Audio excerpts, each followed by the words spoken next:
The Hanged Man. Good, strong name. We have a very good name for the case now. I'm going to start calling it the Hanged Man. It's good we sorted this out.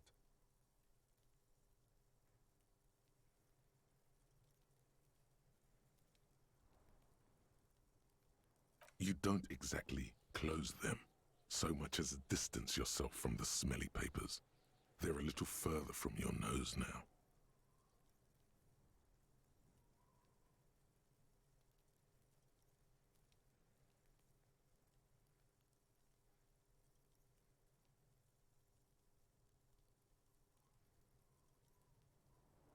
It's just toilet paper sticking to the back of the plastic clipboard.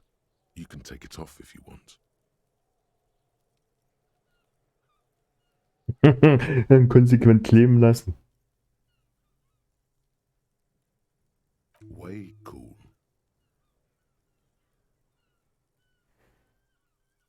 It says, everyone look at me and my toilet paper covered cop ledger. I don't care. My ledger is droopy and it smells like a urinal.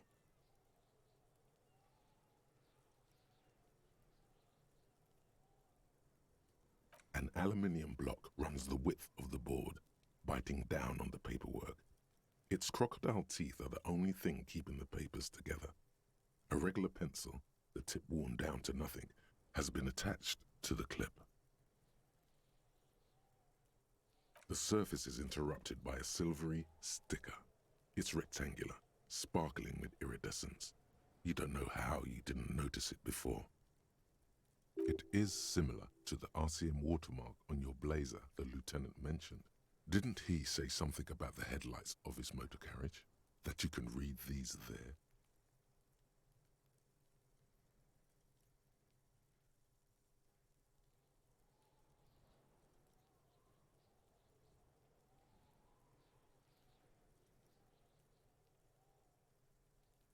What? Yes, halogen watermark used for adding information to RCM property.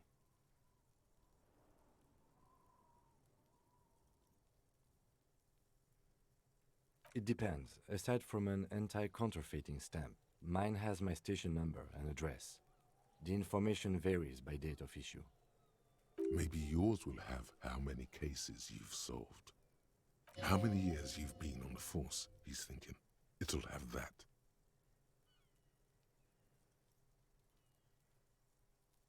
Any capable light with the right wavelength will do.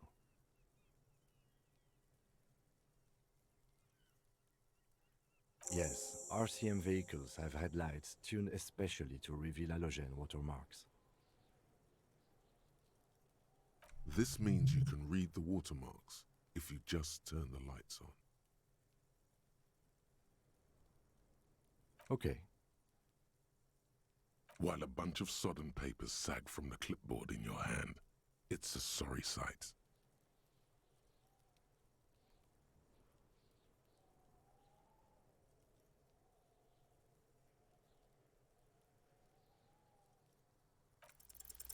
Yes, you can piece them together using the alphanumeric code on the margin. It always begins with HDB41, then date of initialization and time of arrival on the scene, followed by the title. For example, HDB 41120111700, the next world mural. Und mit HDB 41. Dann kommt das Initialisierungsdatum und die Ankunftszeit am Tatort. 12.01.17 Uhr.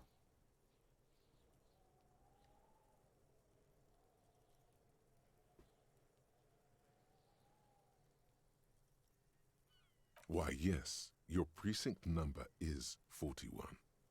Every last alphanumeric in the files begins with it. And these are your case files. It's safe to say HDB are your initials.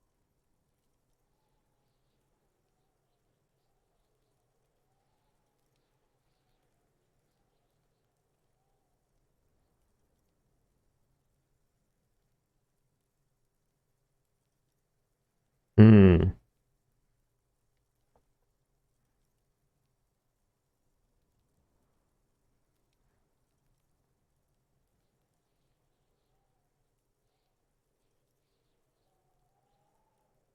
I got nothing here either. Logic really isn't the best faculty to have this conversation with, but it's the one you got. So sorry. Yeah, we're staying out of this business for now. HDB is bad news from yesteryear. It's shit, honcho. It takes about half an hour to piece one together using the system you've devised. Where do you want to start?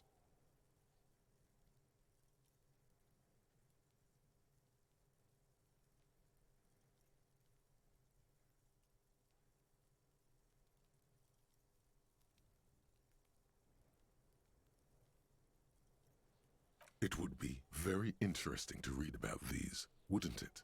I mean, there seems to be a square-shaped entry wound in the victim's forehead. She's been sitting there for weeks, on her rocking chair, with a square hole in her skull, staring at the wall, her mouth agape. That's all you got. From the half hour you spent piecing it together, all you know is the entry wound was square-shaped. You never found the bullet. And then another body showed up, also with a square hole in his forehead. Who knows? Those pages are missing. What next? Don't worry. One day.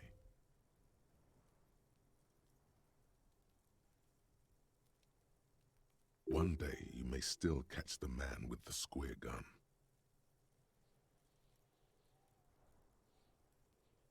Hm. This one is relatively easy to reconstruct. Overnight on 1202, a graffito, nay, a mural, appears on an 8-story tenement overlooking central Jamrock.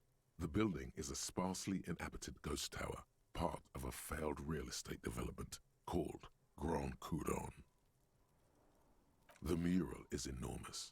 2 silhouettes, a man and a woman, are kissing. The text cut into their form reads, "True love is possible only in the next world. For new people, it is too late for us. Wreak havoc on the middle class."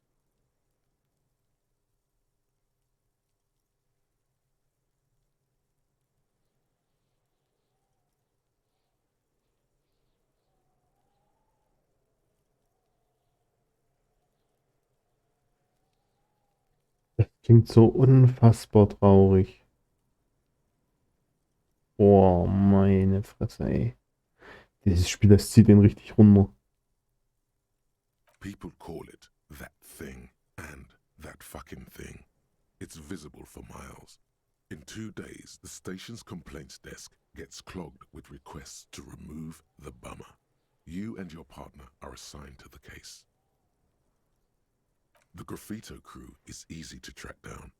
Only the bell lectures have the literage of industrial paint to cover the surface. One of the graffito artists is rumored to be rich. They take responsibility for the execution, but not the design. The ideologue of the Next World mural, as the crew calls it, remains an unknown.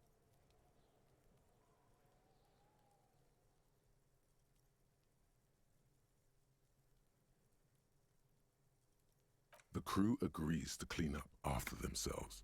However, your partner, JV, is against the removal, citing public support for conservation.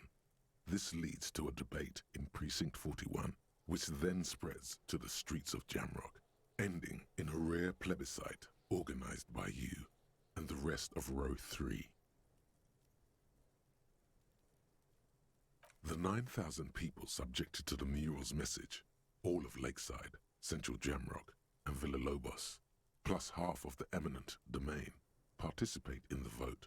Although the case begins with what appears to be a lot of rambling on the streets as to how juvenile and stupid the mural is, given a choice between 2 options. A staggering 78% of voters choose to keep it. Turns out the opposition were a loud minority, and that love truly is possible in the next world. for new people, and it is too late for us.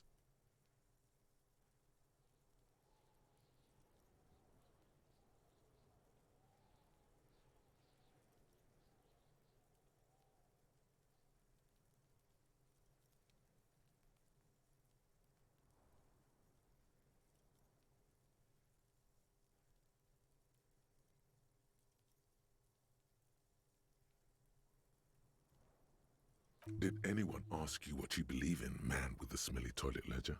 What do you want to tackle next? Or are we done?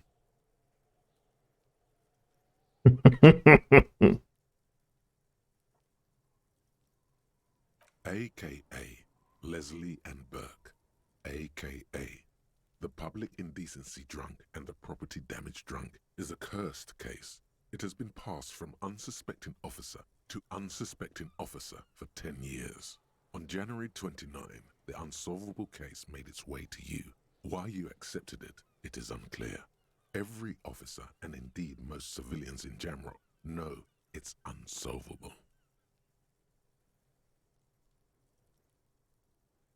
Also entweder sind wir verflucht clever, dass die uns wirklich so das komplett krasse Zeug geben, oder die geben uns nur den letzten Bullshit.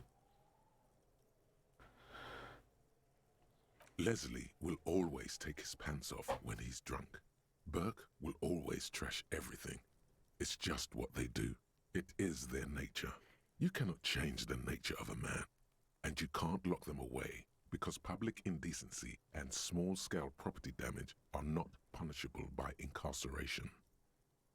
The only way for Leslie to stop displaying his genitals and for Burke to stop attacking things would be for them to stop drinking alcohol, which in their 40s or 50s, it's hard to tell because of their distorted features, is a medical improbability.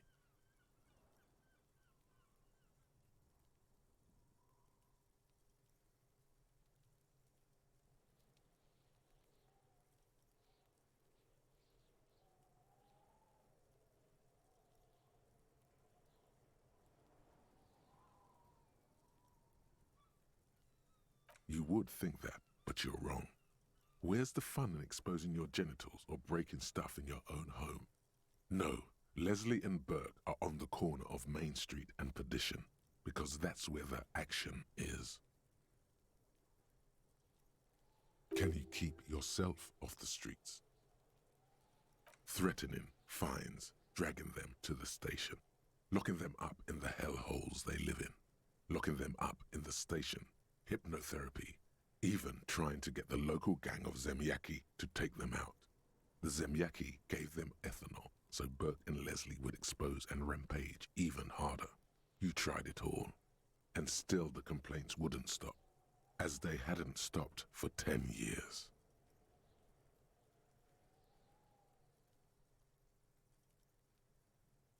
It's plain to see from the files that you, Satellite Officer JV, and Special Consultant TH had more important cases to attend to.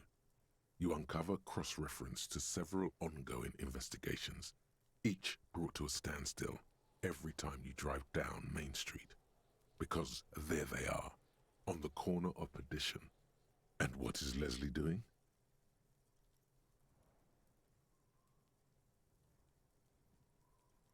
Good, you're learning. If the files are to be trusted, that's all there is to it. That and Burke breaking things, and the fact that they're both drunk. But then again, so are you. The case becomes considerably less comic one day when Burke takes a swing at your ledger. He must have it confused with the property he likes to damage. But the joke's on him. You're drunk out of your mind on potent Pilsner. You slam the hardened plastic board in his face. Then you proceed to beat him unconscious with it. In the process, the ledger sustains damage. The compartment within, reserved for permeable documents, is jammed shut. You stop your assault on the now unconscious Burke to open it, but are unable to do so. The officer began to cry, reports Leslie, who, at this point, is tending to Burke.